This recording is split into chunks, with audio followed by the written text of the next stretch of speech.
చాలామంది వ్యసనాలు మానుకోమంటే రేపటి నుంచి మానేస్తా, ఎల్లుండి నుంచి మానేస్తా, లేతే జనవరి ఫస్ట్ నుంచి మానేస్తా, బర్త్‌డే నుంచి మానేస్తా, లేతే ఈ పని అయిపోయిన తర్వాత మానేస్తా, ఇలా పోస్ట్‌పోన్ చేస్తూ ఉంటారు.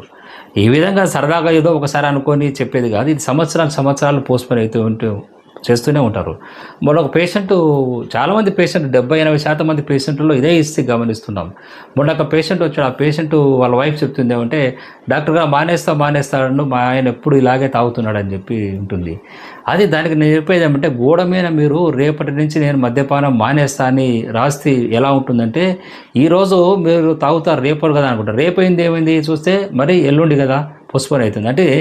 కాబట్టి రోజు తాగడానికి మీరు ప్లాన్ చేసుకున్నట్లుగా దీన్ని గుర్తించాలి. కాబట్టి ఈ విధంగా మీరు గోడ మీద రాసుకున్న నిజ జీవితంలో జరిగే విషయం ఇదే.